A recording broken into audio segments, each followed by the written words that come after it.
बिहरत बिहरत एक प्राण दो तन मां हमारे नित्य किशोर।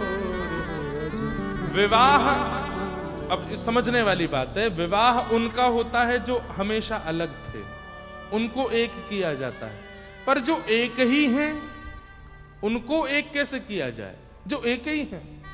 श्री किशोरी जी भिन्न नहीं है, श्री किशोरी जी कोई देवी नहीं है, श्री किशोरी जी कोई अन्य किसी भाव से प्रकट नहीं है, श्री कृष्ण ही किशोरी जी के रूप में है,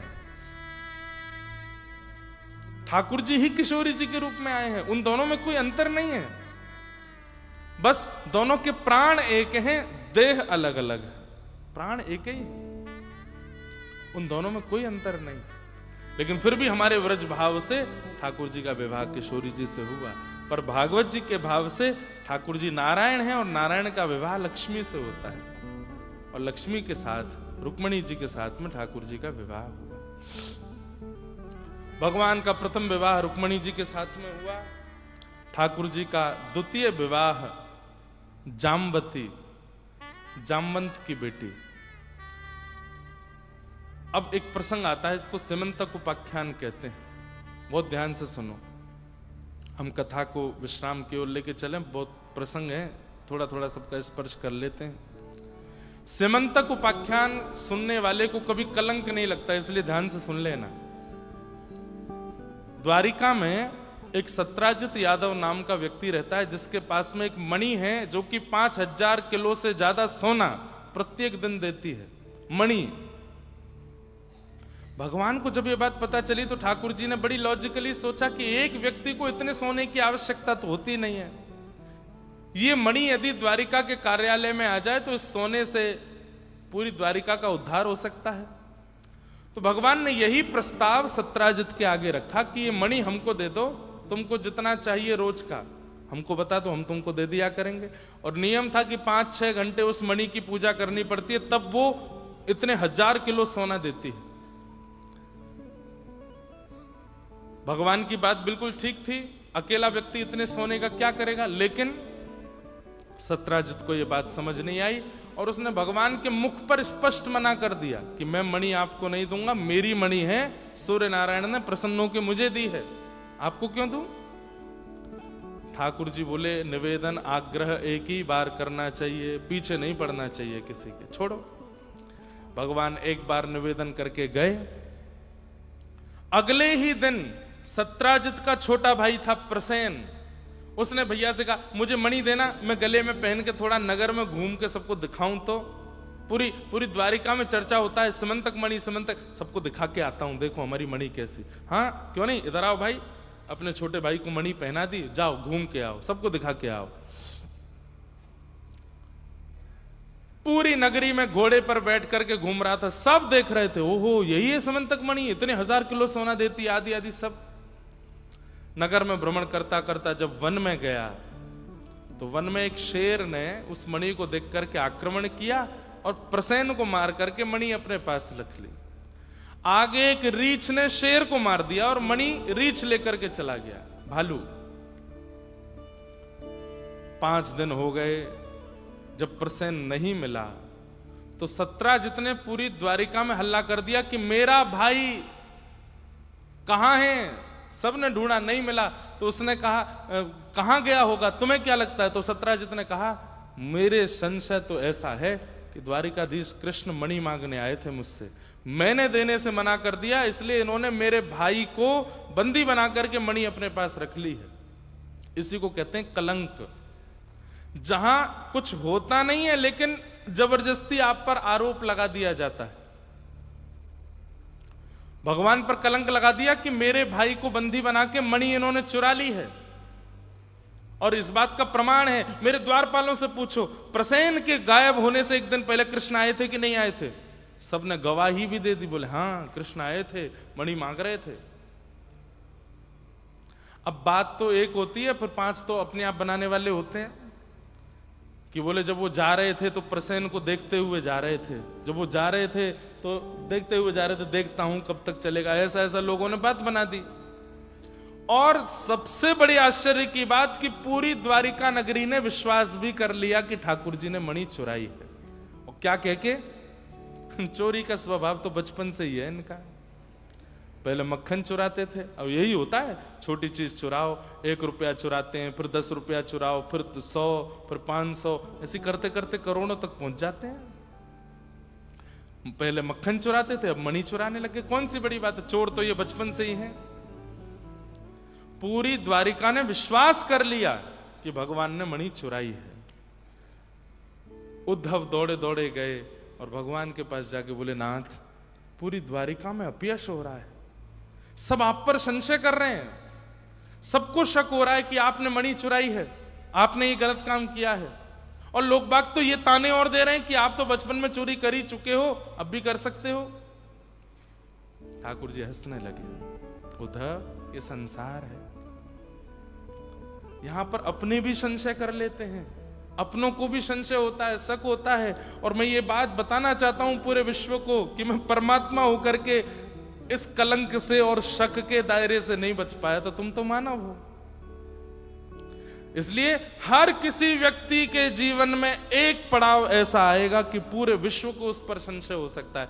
विश्व ना भी करे, परिवार को तो होगा। और आप कितनी भी सफाइयां देना, फिर भी आप दोषी ही माने जाओगे। तो अब करना क्या है? ठाकुर जी की लीला सुनो। उद्धव बोले, नाथ क्या करें? भगवान बोले, उद्धव कभी गहराई से सोच, द्वारिका नगरी बनाई मैंने बनवाई, इन यदुवंशियों को लेकर के मैं यहां आया, इनके बच्चों की पढ़ाई लिखाई खाना पीना सब मेरी वजह से चलता है, लेकिन मेरी एक चूक और इन सब के चित्त में शक हो रहा है। कितना भयावह है संसार। कितने भी अच्छे बन जाइए आप, पूरे परिवार को लेकर के बस में लेकर के तीर्थ यात्रा करा लाओ, सबको ले जाकर के सारी व्यवस्थाएं कर दो, अपने भाइयों के बच्चों के शादी में खर्चा कर दो, ये कर दो वो कर, जितना हो सके करने का प्रयास कर दो, और फिर एक गलती करके देख लो,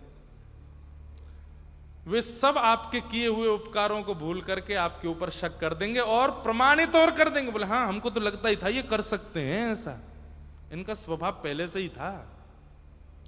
जब भगवान पर कलंक लगा दिया गया, ठाकुर जी बोले, सत्य व्यक्ति को मौन रहना चाहिए, उसको बोलना नहीं चाहिए, लेकिन हां अंदर ही अंदर प्रक्रिया करनी चाहिए, बिना ढिंडोरा पीटे, बिना हल्ला किए, वो जो उस पर कलंक लगाया गया है उसका निदान निकालना चाहिए। और जिस दिन उस पर पूर्ण प्रमाणित निदान आ जाए, सबको बता देना चाहिए, पहले हल्ला नहीं करना चाहिए। क्यों? कलंक लगते ही या आपके ऊपर संशय होते ही आप अगर हड़बड़ाने लगे, चिल्लाने लगे, तो समझ जाना चाहिए कि व्यक्ति की गलती है, इसीलिए मचल रहा है। गलती नहीं है तो मचलेगा ही नहीं, गलती नहीं है तो व्यथित होगा ही नहीं, गलती नहीं है तो बोलेगा ही नहीं। मैं नहीं बोलूंगा, लेकिन आप भीतर ही भीतर ढूंढूंगा सिमंतक मणि कहां है। और ठाकुर जी ने पूरे दिन तो सभा में बैठते थे, सारे सभा के लोग मुंह पे मीठे, पीछे से भगवान की निंदा करते थे। रात्रि में भगवान एक अंतरंग सेना लेकर के निकल पड़ते थे ढूंढने की मणि कहां है। ढूंढते ढूंढते भगवान वन में गए तो प्रसेन मरा हुआ मिल गया। भगवान बोले, देखो ये तो यहां मरा पड़ा है, उसके ऊपर शेर के पंजों के निशान। तो बोले, निश्चित शेर ने मारा है। मणि है? बोले, नहीं मणि नहीं है, मणि शेर के पास होगी। पैर के पंजों के निशान पीछे पीछे पीछे चलते गए तो आगे शेर भी मरा पड़ा था। बोले, मणि है इसके पास? बोले, नहीं। इस पर किसने पंजे मारे? बोले, ये भालू के पंजे हैं। पीछे पीछे गए तो एक गुफा के अंदर जा रहे थे। भगवान ने सेना को बाहर रोका, बोले, मैं जाता हूं, 18 दिन तक नहीं आऊं तो वापस चले जाना। भीतर भगवान ने प्रवेश किया, करते करते भीतर जब बिल्कुल गहराई में चले गए, तब देखा कि वो मणि चमक रही है। भगवान बोले, मिल गई आप? पूरी द्वारिका में निंदा करवा दी हमारी। जैसे ही भगवान ने मणि उठाई, एक विशाल भालू ने भगवान पर आक्रमण किया। 18 दिन तक भगवान ने उसके साथ में मल्ल युद्ध किया। उठा उठा के पटकते हैं भगवान उसको, फिर खड़ा हो जाता है, फिर युद्ध करता है। कभी उठा करके उसको पत्थर पर मार देते हैं, फिर उठ जाता है, फिर मारता है। ठाकुर जी भी सोच में पड़ गए, बड़ा बलवान है भाई, 18 दिन हो गए, थक ही नहीं रहा। जब भगवान ने अपना पूर्ण बल लगा करके उसकी 2-4 हड्डियां तोड़ दी, चरणों में गिर गया। नाथ, इतने बलवान तो मेरे राघव जी हो सकते हैं, आप कौन हो? ठाकुर जी बोले हम माधव हैं। तुम कौन हो? बोले मैं जामवंत हूं। जब त्रेता में आप राम बन करके आए थे तो आपकी सेना का सेनापति था नाथ, मैं वही जामवंत हूं। भगवान ने हृदय से लगाया, अरे जामवंत जी चिरंजीवी हैं, सतयुग में भी थे, त्रेता में भी थे, द्वापर में भी थे, कलयुग में भी हैं। भगवान ने हृदय से लगाया। बोले नाथ कैसे आगमन हुआ? बोले बताइए, मणि, इसके कारण ऐसा प्रपंच हो गया है पूरे द्वारिका में, ये हमको दे दो। तो जामवंत जी बोले जब इतनी दूर आ ही गए हो तो एक वस्तु क्यों, दो दो मणियां दूंगा। कैसे? एक हाथ में मणि रखी, दूसरे हाथ में अपनी पुत्री जामवती का हाथ रख दिया। बोले लो नाथ, इसको भी स्वीकार करो, दोनों मणियां लेके जाओ। भगवान बोले एक कलंक हटेगा, एक कलंक हटेगा, दूसरा लग जाएगा कि इनको भालू की बेटी ही मिली थी।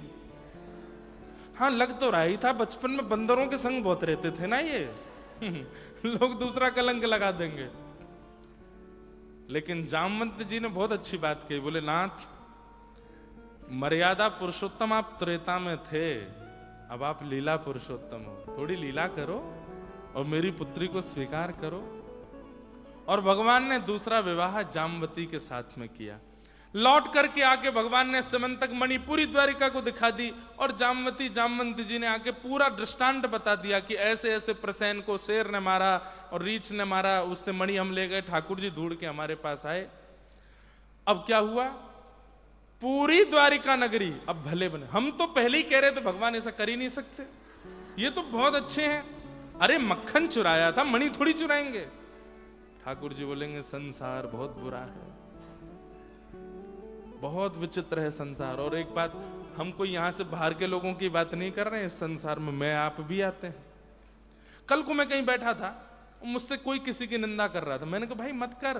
बोले नहीं मैंने सुना है ऐसा। मैंने कहा यही बात, ये सुनकर के नहीं, क्योंकि लोग बहुत विचित्र हैं संसार में। बात इतनी होती है, एक श्लोक भी है मुझे याद नहीं, कि आप अपने जीवन में सुई भर जगह छोड़ दो, मूसल लोग घुसा देंगे उसमें, बस जगह मिलनी चाहिए इतनी सी। इतना खतरनाक है संसार। और सब वाहवाही करने लगे। हम तो पहले ही मना कर रहे, द्वारिकाधीश की जय हो, हमारे प्राणनाथ भगवान की जय हो।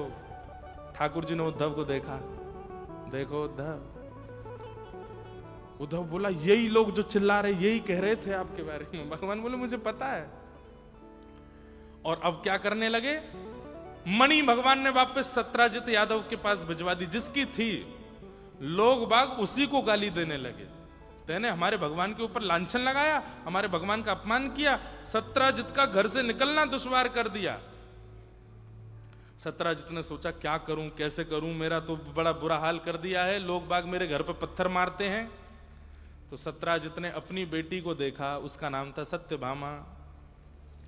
सत्यभामा की सगाई ऑलरेडी हो चुकी थी सतधनवा के साथ में, लेकिन सगाई तोड़ करके भगवान के पास गया और जाकर के बोला नाथ क्या हम इस मित्रता को, भगवान बोले मित्रता कब थी हमारी, क्या हम इस मित्रता को संबंध में परिवर्तित कर सकते हैं?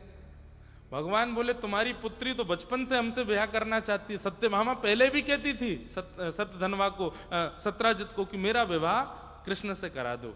तो ये ताने देते थे, कुल का पता नहीं, पिता का पता नहीं, पता नहीं किसका बेटा है। कोई कहता देवकी का बेटा है, यशोदा ब्रज वाले कहते हैं कि यशोदा जी का बेटा है, और कुछ इसका अता पता है नहीं, राजाओं के डर के मारे समुद्र के बीच में आके रहता है। तो सत्यभामा कहती थी रहते तो आप भी हो इसी द्वारिका में, लेकिन उन पर ही सारे लांछन को। तो तब भगवान से पैज में आकर के इसने जबरदस्ती सगाई की थी सतधनवा के साथ में, और आज खुद ही संबंध लेकर के गया केवल अपनी इज्जत साफ करने के लिए। जैसे ही पहुंचे भगवान से जाकर के कहा कि मेरी बेटी से ब्याह कर लो। ठाकुर जी बोले ठीक है, और भगवान ने तीसरा विवाह सत्यभामा के साथ में किया। अब सत्यभामा के ब्याह की ढोल नगाड़े किसने सुने? सत्यभामा के पूर्व मंगेतर ने। और वो ब्याह इसलिए कर रहा था क्योंकि दहेज में मणि मिलेगी। जैसे ही उसको पता चला है सगाई तो मुझसे हुई थी, ब्याह कृष्ण से कर दिया, ये तो बहुत बुरा हुआ। अब वहां सत्राजित अपनी पुत्री का ब्याह करके अंतिम में जब विदाई हो रही थी तो एक कपड़े में बांध के मणि लेकर के आया, तो भगवान से कहा दहेज स्वीकार करें। ठाकुर जी बोले दूर रखो इसको मुझसे, चाहिए ही नहीं मुझको, ये एक मणि आपने दे दी, इसका हम ध्यान रखेंगे, इसको ले जाओ यहां से, नहीं चाहिए। किसी ने ये बात सतधनवा को बता दी जो सत्यभामा का पूर्व मंगेतर था। कथा सुनना ध्यान से, बड़ी आनंदमयी कथा है कि ब्याह तो हो गया लेकिन मणि नहीं लिए कृष्ण ने, मणि अभी भी तुम्हारे पूर्व ससुर जी के पास है। तो बोले क्या करूं? बोले कि तुम्हारे साथ बुरा तो किया है, तुम्हारा सगाई करके तुम्हारा ब्याह नहीं होने दिया सत्यभामा के साथ, तो तुम इसका न्याय बदला लो। बोले कैसे बदला लूं? बोले ससुर जी को, पूर्व ससुर जी को मार करके मणि चुरा लो। और सतधनवा ने यही किया, रात्रि में जाकर के सत्राजित यादव को मार दिया और मणि चुरा ली। अगले दिन सुबह जब भगवान उठे, अपनी सभा में बैठे थे, तभी देखे सत्यभामा रोती रोती आई। भगवान बोले क्या हो गया, क्यों रो रही हो? मेरे पिता को मार दिया। किसने मारा? जिससे मेरी पहले सगाई हुई थी उसने मार दिया। और ये तो है ही बात, मेरे पिता के प्राणों से भी ज्यादा प्यारी मणि उसने चुरा ली है। तो एक जगह एक आचार्य चरण कह रहे थे कि भगवान इतना रोए, इतना रोए, इतना रोए, सत्यभामा के कंधे पर सिर रख रख के रोए, इतना प्यार करते थे मुझसे, मित्र मानते थे मुझको अपना, मणि दे रहे थे, मैंने तो मना कर दिया। तो सत्यभामा बोली आप इतना रो रहे हैं, मेरे पिता से इतना प्यार करते हैं? बोले बहुत प्रेम करता हूं मैं, वसुदेव जी से ज्यादा प्रेम तुम्हारे पिता से करता हूं। तो फिर एक काम कीजिए। बोले क्या? मेरे पिता के हत्यारे को मारिए और वो मणि जो उसके पास है, अब पिता के बाद उसके अधिकारिणी मैं हूं, मणि ला करके मुझे दो। भगवान बोले ये मणि नहीं छोड़ रही मेरा पीछा, ये यहीं आके मानेगी।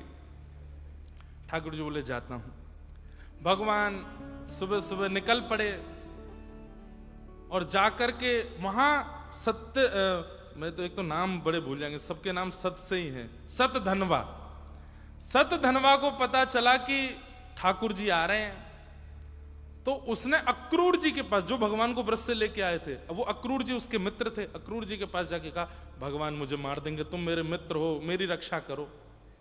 तो अक्रूर जी उससे बोले अगर तेरे पास मणि मिल गई तो तू निश्चित मरेगा, और मणि नहीं मिली तो हो सकता है बच जाए। तो बोले क्या करूं? बोले मणि मुझे दे जा। मणि को अक्रूर जी ने रख लिया और सतधनवा भागा, बीच रास्ते में पकड़ करके भगवान ने सीधा वध ही किया उसका, और वध करके उसका सब अंग टटोला, उसके घर में जाकर के तलाशी की, कहीं मणि नहीं मिली। भगवान बोले पता नहीं मणि है कि क्या है, हाथ ही नहीं आती है। लौट करके भगवान जब द्वारिका आए, सत्यभामा खड़ी थी द्वार पर।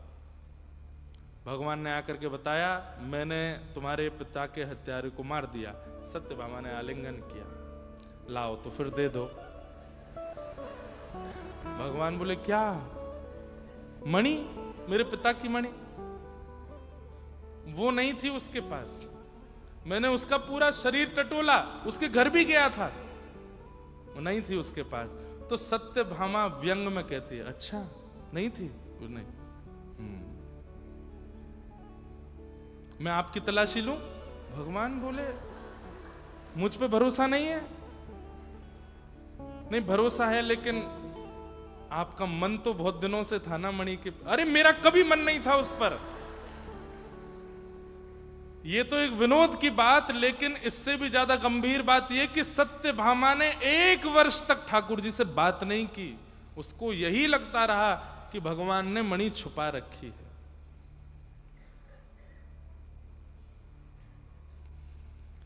ठाकुर जी उद्धव जी से कहते हैं उद्धव भगवान का प्रेमी, सखा, सार, सब कुछ है उद्धव।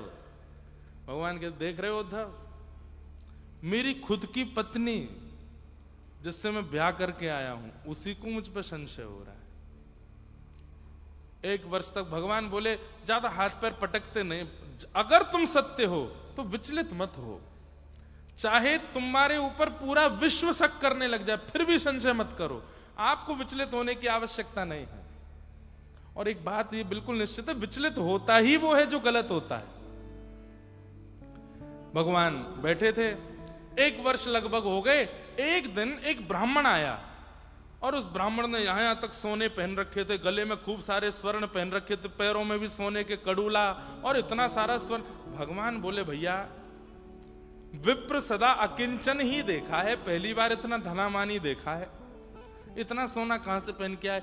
बोले महाराज आपकी द्वारिका के एक कोने में अक्रूर जी महाराज रहते हैं, वो ब्राह्मणों को भोजन पर बुलाते हैं और भोजन सोने की थाली, सोने की कटोरी, सोने के चम्मच, सोने के गिलास, उसमें भोजन कराते हैं और दक्षिणा में सारे पात्र दे देते हैं। भगवान बोले बहुत सोना आ रहा है अक्रूर जी पे। ठाकुर जी ने सीधे पत्र लिखा, श्री प्रिय अक्रूर जी काका, आप आजकल बहुत ब्राह्मण सेवा कर रहे हैं, सबको सोने की सामग्रियां देते हैं, मुझे सुनकर के बड़ी प्रसन्नता हुई और मैं यह भी जानता हूं कि यह सब समंतक मणि की कृपा है। मैं नहीं चाहता कि आप मणि लाकर के मुझे वापस दो, पर मैं चाहता हूं कि आप आकर के पूरी नगरी के आगे आके स्वीकार करें कि मणि आपके पास है, क्योंकि अभी भी मुझ पर ही संशय किया जा रहा है। तब श्री अक्रूर जी महाराज अति ग्लानि के साथ में आए और आकर के पूरी नगरी को उन्होंने मणि दिखाई। बोले मणि मेरे पास है, ठाकुर जी के पास नहीं है। सत्यभामा को जब ये बात पता चली, भगवान से जाके क्षमा मांगने लगी। ठाकुर जी बोले क्षमा की क्या बात है, मैं गलत नहीं हूं तो मुझे विचलित नहीं होना, मुझे बुरा भी नहीं मानना। और इस प्रकार संपूर्ण समंतक उपाख्यान सुनाया गया। हमारे आपके लिए बड़ी उपयोगी बात है ये पूरी कथा। ऐसे समंतक उपाख्यान का प्रसंग हुआ। कितने विवाह हो गए भगवान के? रुक्मणी जी के साथ, जाम्बती के साथ, सत्यभामा के साथ, और चौथा विवाह भगवान का हुआ कालिंदी यमुना जी के साथ। श्री यमुना महारानी की जय। यमुना जी के साथ में विवाह हुआ। हे मारा घट मां विराजता श्रीनाथ जी, यमुना जी महाप्रभु जी। मारा घट मां विराजता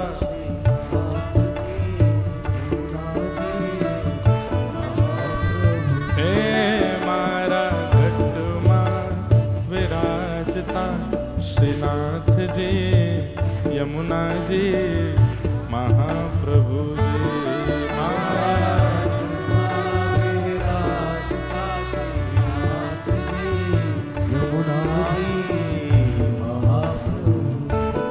हे श्रीनाथ जी बोलो, श्री यमुना जी बोलो,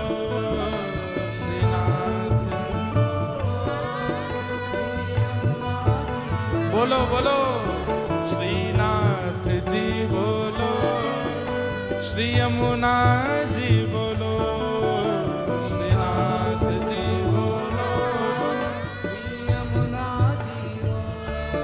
हे श्रीनाथ जी बोलो, श्री यमुना जी बोलो।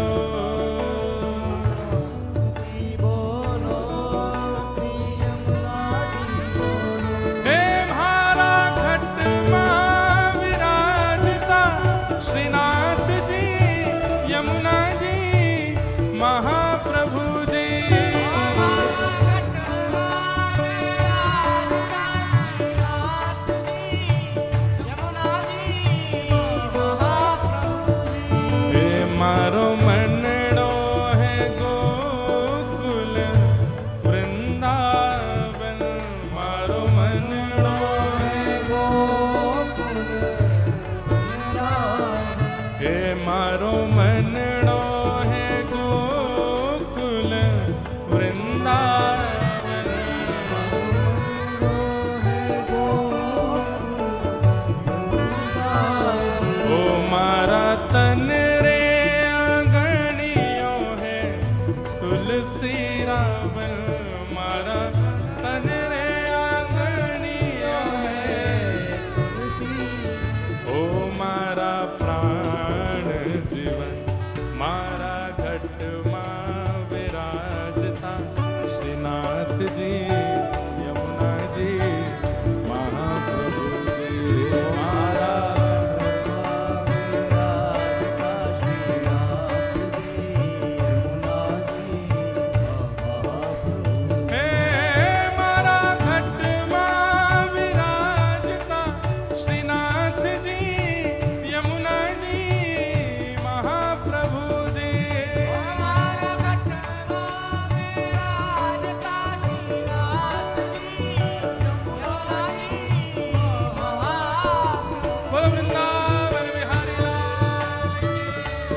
समय की रे सुनो जी अर्जी मारा, अंत समय की रे सुनो जी अर्जी।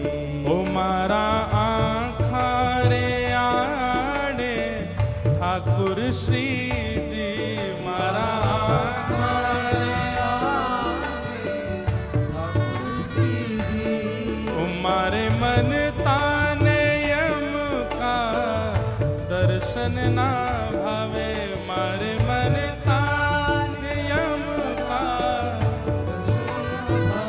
ओ मारो नाथ आवे। मारा घट में विराजता श्रीनाथ जी, यमुना नी महाप्रभु जी।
जिनकी बाधा दूर करे श्री राधा राधा नाम।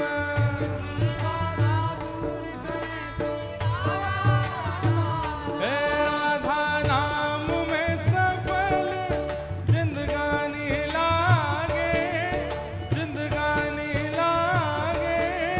मोहे प्यारो प्यारो यमुना जीरो पानी लागे। राधा नाम में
हे मारो मनड़ो है गोकुल वृंदावन, मारो मनड़ो है गोकुल वृंदावन।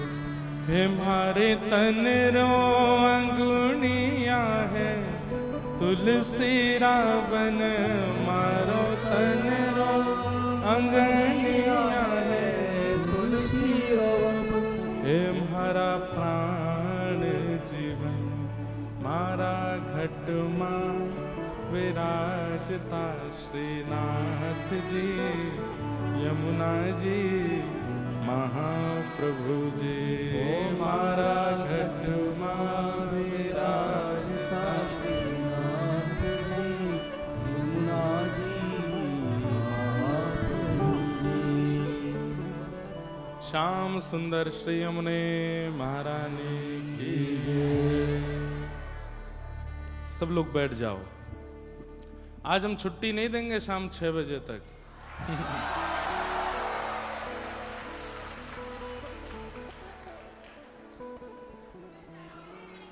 हैं? चाहिए नहीं?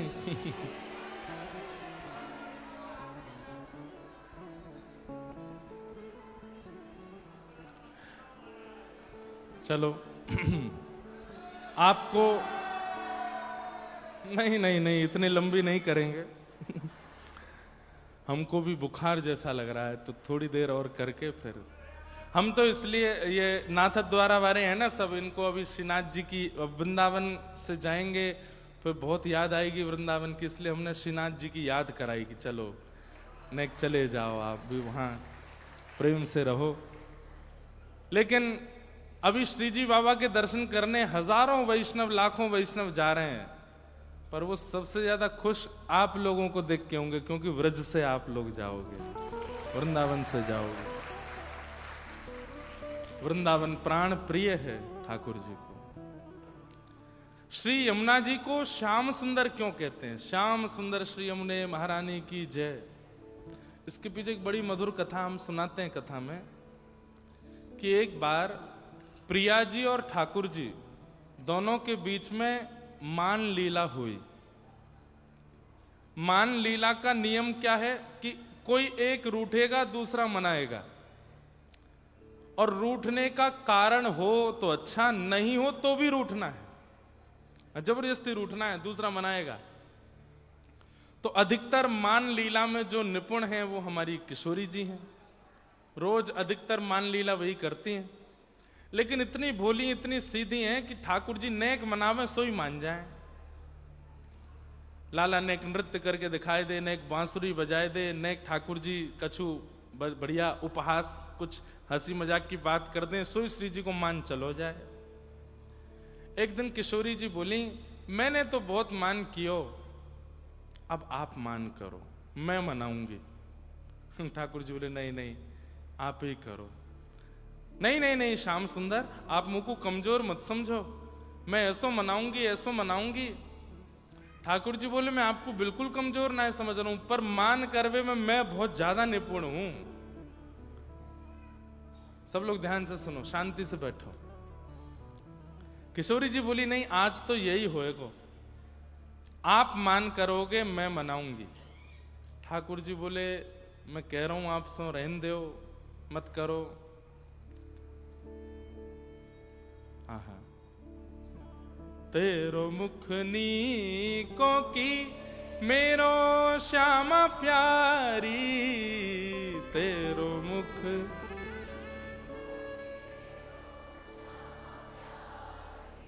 दर्पण हाथ लिए नंद नंदन दर्पण,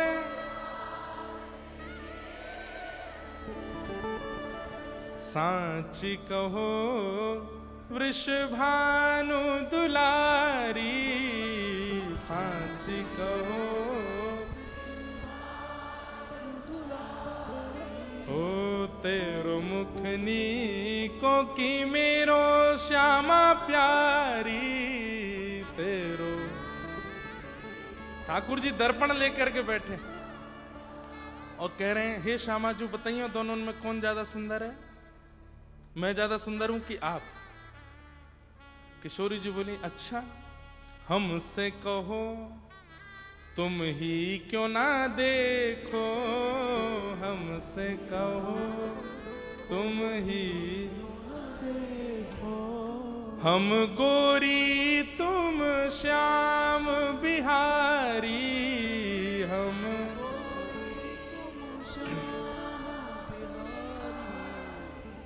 मेरो मुख जैसे चंद उजियारो, मेरो मुख तुमरो मुख जैसे रैन अंधियारी, तुमरो मुख। अरे ये पूछने वाली बात है कि दोनों में सुंदर कौन? हम गोरी हैं, तुम सांवरे हो, और मेरा मुख तो ऐसा हो जैसे चंद्रमा पूर्णिमा को, और तुम्हारो ऐसा जैसे अमावस्या की रात्रि। अब भाई काले को काला बोल दो बुरा नहीं लगता, काले को सांवला बोल दो बुरा नहीं लगता, काले को कालिया बोल दो तो भी ठीक है, इतना किसी को आप काला है उसको बोलो ए अंधेरे, सुनियो जरा कितना बुरा लगेगा उसको, अंधेरा बोल रहे हो। ठाकुर जी मान कर लिए, और किशोरी जी कह ही रही थी कि आप मान करो मैं मनाऊं, लेकिन इस पद में तो भाव है कि ठाकुर जी अगले ही क्षण रीझ गए। किशोरी जी बोली, अच्छा मान करके बैठे हो? बोले हाँ। देखो किशोरी जी गाती हैं, तुम रो नयन में मोटो मोटो कजरा, तुम रो नयन में मोटो मोटो कजरा, हमरे नयन में तुम बनवारी, हमरे नयन में तुम बनवारी। हे श्याम सुंदर, आप तो नेत्रन में काजल लगाए के आयो, पर लगा के आयो, मेरे नेत्रन में काजल है? ठाकुर जी बोले हाँ है। तो बोले स्पर्श करके देखियो। ठाकुर जी ने स्पर्श कियो। बोले हाथ में क्यों नहीं आ रहा? बोले क्योंकि मेरे नेत्रन को काजर तो आप ही हो। ठाकुर जी हंस गए, अच्छा, और फिर रूठ गए, आपने अब मुंह को काजल बोलो। अरे श्री जी बोली नहीं नहीं नहीं, मैं कचू ऐसे थोड़ी कह रही हूं, तुम तो नख पे गिरिवर धारो, तुम तो नख पे गिरिवर धारो, हम उर्धार रहे गिरधारी, हम उर्धार रहे। और ये बात ऐसी बोल दी कि ठाकुर जी रीझ गए। ठाकुर जी से किशोरी जी कह रही हैं, आप तो नख पे गिरिराज जी धारण करते हैं, पर गिरिराज जी सहित गिरिराज जी उठावे वारो हमने अपने हृदय में धारण कर रखो है। ये बात सुन के ठाकुर जी का मान मान तो सब दूरदार चला गया। लेकिन आज की लीला में क्या हुआ? किशोरी जी बोली आप मान करो। ठाकुर जी बोले नहीं नहीं नहीं नहीं, आप ही करो। नहीं नहीं, आज आप करोगे। ठाकुर जी बोले देख लो, अच्छा ना लगे, मैं ही मना तो अच्छा लगूं। श्री प्रिया जी आप चरणन में बैठे हैं, आप मना में अच्छा ना लगे। किशोरी जी बोली नहीं मैं मनाऊंगी, आप मान करो। ठाकुर जी बोले कर लूं? बोले हाँ करो। कर लूं? करो। सोई ठाकुर जी बैठ गए, मान कर रहे हैं, कोई बात नहीं है, ऐसे ही रूठे हैं। अब प्रिया जी मना रही हैं, कभी ठोड़ी पे हाथ रखें, कभी कुछ बात सुना में, कछु गा के सुना में, कभी नृत्य करके दिखा में, कभी कछु बना के लिया में, पवा में। लेकिन ठाकुर जी की उदासी दूर नहीं। करते करते करते करते संध्या की बेला हो गई, ठाकुर जी ने मान नहीं छोड़ो। अच्छा, मान लीला का नियम है कि संध्या तक यदि मना लिया तो मनाने वाला जीत जाएगा, और संध्या तक नहीं मना पाए तो मान करने वाला जीतेगा। ये खेल है प्रिया प्रियतम का। लेकिन संध्या होते ही मान छोड़ना पड़ेगा, एक दूसरे का आलिंगन करके फिर वे नंद भवन जाएंगे, वो बरसाने जाएंगी। लेकिन संध्या हो गई, किशोर जी थक हार के बोले मैं तो मना ही नहीं पा रही, अब छोड़ो, आप जीते मैं हारी, आपकी विजय भाई मैं हार गई, ऐसो मान करें, ऐसो मान करें हैं? सुबह तो मना रही हूं, रीझ ही नहीं रहे हो। ठाकुर जी ने अब भी मान नहीं छोड़ा, और ऐसे ही मोह बनाए करके किशोरी जी बोली अब तो मान जाओ, नंद भवन जावे से पहले तो मान जाओ। ठाकुर जी नहीं माने और नंद भवन चले गए। रात भर किशोरी जी को नींद नहीं आई। सुबह उठी और बस आज गुस्सा में है, ऐसे कैसे बिना मनाए कैसे चले गए रात में, अभी बताऊंगी, मिलन दो। अब ठाकुर जी जब नंद भवन से अगले दिन आए तो किशोरी जी पहले से ही मान करके बैठी हैं। ठाकुर जी ने आके मनाया हो नहीं, स्वयं ऐसे कमर करके बैठ गए। किशोरी जी बोली ये भी कोई बात है, मैं गुस्सा हूं। ठाकुर जी बोले मान मेरो चल लो कलते, अभी तक रीझो नहीं हूं मैं, मनाओ। अरे ये तो नियम नहीं है, संध्या हवे के बाद मान तोड़ो जाए, आप अब मान कैसे कर सको? देखो नहीं मानोगे तो मैं चली जाऊंगी बरसाने। ठाकुर जी बोले जाओ, मैंने कब बुलाया आपको? किशोरी बोली मैं जा रही हूं। बोले जाओ, मैं जा रही हूं, चली जाऊंगी। बोले जाओ। किशोरी जी जान लगी, आधे रास्ता से फिर देखिए उठ ही नहीं रहे, ऐसो कैसो मान कर रहे हैं। फिर लौट के आई, बोले कहां बात है, कहां चाहिए, क्यों इतना मान कर रहे हो? आपने ही कही मान करो, मैंने मना भी करी, मुझसे मत करवाओ। अरे तो मैं मना तो रही हूं। तो बोले मैं रीझ वारों कोई मना ही नहीं रही हो तो मैं क्यों मानूं, और कहां करके दिखाऊं आपको, कैसे मानोगे? बोले मोह का पता, मान कर व्यवहारों बतावे कि मैं कैसे मानूंगा, मनाओ। श्री जी दूसरे दिन भी लगी रही, ठाकुर जी नहीं माने और फिर से मान में ही नंद भवन चले गए। तीसरे दिन किशोरी जी आई, बोले आज यदि नहीं माने तो मैं जमुना जी में कूद जाऊंगी। और जब ठाकुर जी नहीं माने, बोले नहीं मानोगे आप? बोले ना। किशोरी जी अब बोली बरसाने जाऊंगी तो भी इन पे फर्क नहीं पड़ेगा, कुछ और कहूंगी तो भी फर्क नहीं। तो यमुना तट पर जाकर के बैठ गई प्रिया जी, और ठाकुर जी मान करके बैठे हैं। या भाव सो किशोरी जी के नेत्र से अश्रुबिंद प्रकट भये, और प्रकट है कि जैसे ही यमुना जी में गए, अश्रुबिंद जाते श्री यमुना जी प्रकट हो गए। प्रिया जी कौन ने आपको शोक दियो, और ये इतनो विरह क्यों है रोए आपको? श्री प्रिया जी यमुना जी के हृदय को आलिंगन करें। बोले देखो ना श्याम सुंदर कैसे मान करके बैठे, 3 दिन है गए, मान नहीं छोड़ रहे हैं। यमुना जी बोली आप आज्ञा करो, तो इनको तो अकल ठिकाने में 2 मिनट में करूं इनकी, आप क्या करोगी? बोले वो मुंह पे छोड़ो, आप तो बस आज्ञा करो। करूं कछु? बोले करो। तो यमुना जी ने योजना बना के श्री जी को बताई। बोले बस मैं जैसे ही बुलाऊं आ जाइए। ठीक है। तो यमुना जी जो हैं वो श्याम वर्णा है, बिल्कुल ठाकुर जी जैसी हैं। आप चित्रों में देखें कभी तो श्रीनाथ द्वारा की पिछवाइयों में श्री जी बिल्कुल यमुना जी, ऐसा लगता है कई लोगों को तो पता ही नहीं होता, श्रीनाथ जी के एक तरफ महाप्रभु जी, एक तरफ यमुना जी। तो यमुना जी ऐसे आते तो कई लोग पूछते हैं ठाकुर जी बीच में, तो यहां से ठाकुर जी क्यों आ रहे हो? ठाकुर जी नहीं है, यमुना जी। आज यमुना जी ने ठाकुर जी जैसा श्रृंगार किया, सिर पर मुकुट धारण किया, केश खोल लिए, पीतांबरी पहनी, नीचे पजम्मी पहनी, ऊपर सुंदर बाघा पहनो, आदि आदि सब बिल्कुल जैसा ठाकुर जी। और आज जैसा श्रृंगार ठाकुर जी करके आए बिल्कुल वैसा श्रृंगार किया। और जैसे श्रृंगार करके किशोरी जी के सन्मुख आई, किशोरी जी देख, अरे श्याम सुंदर रीझ गए आप?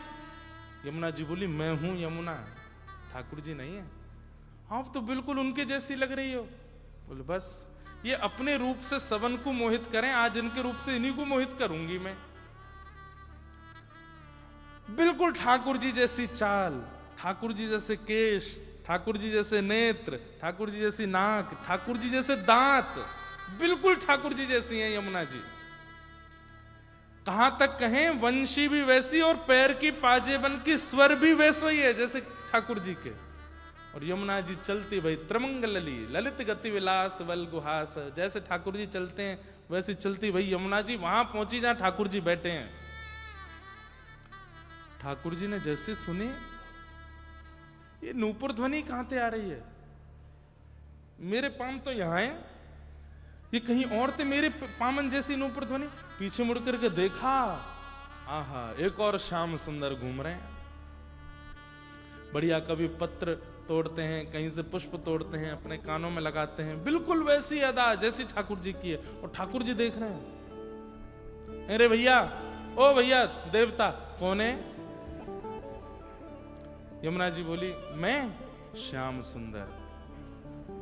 ठाकुर जी बोले श्याम सुंदर तो मैं हूं, तुम नकली हो, असली मैं हूं। तो ठाकुर जी बोले ऐसे कैसे कह रही है तू? मेरी बहनी है, यशोदा मैया ने गूथी है। यमुना जी बोली मेरी भी है, यशोदा मैया ने गूथी है। मुंह पे वंशी है, यमुना जी बोली मुंह पे भी है। मेरी पीतांबरी है, बोले मेरी भी है। मैं गोरोचन को तिलक लगाऊं, बोले मेरे भी लग रहा है। सब कुछ वैसा ही। अंत में यमुना जी बोली अब एक चीज से प्रमाण है जाएगा कि असली कृष्ण कौन है। बोले कैसे? बोले मैं वंशी बजाऊंगा और जाके बगल में किशोरी जी आके खड़ी है, कहीं वो असली कृष्ण है। अब ठाकुर जी चक्कर में पड़े, बोले मोते तो नाराज बैठी हैं वो, मैं तो उनसे मान करके बैठा हूं 2 दिन आते, मेरे बगल में तो आमेंगी नहीं वो। नहीं नहीं नहीं नहीं ऐसा नहीं होगा। नहीं ऐसा ही होगा। और यमुना जी ने निकाल करके अधर पर वंशी धर के जैसे ही बजाई, किशोरी जी आई। अब ठाकुर जी रो रहे हैं, किशोरी जी मैं हूं, मैं शाम, मैं कभी मान नहीं करूंगा, मैं वचन दे रहा हूं आज के बाद मान नहीं करूंगा, मैं ही श्याम सुंदर हूं। किशोरी जी बोली हटो, श्याम सुंदर वो है श्याम सुंदर जो खड़े हैं वहां पे। और किशोरी जी जाकर के यमुना जी के बगल में जैसे खड़ी होती हैं, किशोरी जी खड़ी है गई। ठाकुर जी के तो नेत्रन से मोटे मोटे अश्रुबिंद मोती जैसे प्रकट भय। बोले ये अभी तो यानी श्री जी अपना ले, ये नंद भवन जाके यशोदा जी को भी अपना लेगो, ये नंद मुंह को ब्रश से बाहर नहीं करवा दे कहीं। ठाकुर जी जैसे ही ज्यादा भावुक भय तो श्री यमुना जी बोली श्री जी जय जय बहुत भावुक कह रहे हैं, क्या करें? बोले इनसे वचन ले लो, आज के बाद मान नहीं करेंगे। तो यमुना जी बोली सुनो इधर आओ, आप श्याम सुंदर हो? बोले हाँ। आज के बाद मान करोगे? कभी नहीं करूंगा, मैं तो पहले ही मना कर रहा हूं कि मुझसे मान मत कराओ, यही पीछे पड़ गई कि मान करो मान करो। अरे तो मैंने मान करवे की कही, यूं थोड़ी कही 3 दिनों तक मान में रही हूं, मैंने थोड़ी सोच ली कि मैं आनंद करा दूं आपको। ये आनंद करा रहे तुम को? मैं रो रही हूं, बिलख रही हूं, बरसाने जा रही हूं, ये आनंद है? मैं आज तो वचन दे रहा हूं, हे श्यामाजू मैं कभी मान नहीं करूंगा। आपकी गलती हो आप मान करियो, मैं मनाऊंगा, और मेरी गलती होगी तो भी मैं आपको बता दूंगा, हे श्यामाजू आपने कुछ गलत किया है, मोकू मान करना, पर मैं नहीं करूं, आप ही करो। मेरी गलती पे भी आप मान करियो, अपनी गलती पे भी आप मान करियो, दोनों तरफ से मैं ही मनाऊंगा।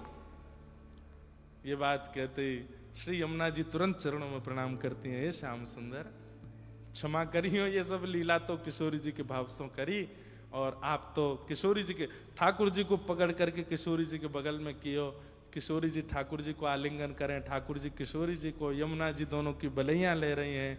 और तब यमुना जी और ठाकुर जी दोनों ने श्री यमुना जी से कही है, श्री जी और ठाकुर जी दोनों ने यमुना जी से कही अब आप एक ही भाव रखो, क्या आज के बाद आप इसी रूप में ही रहोगी, जैसे श्याम सुंदर को श्रृंगार है वैसे ही श्रृंगार आप करोगी।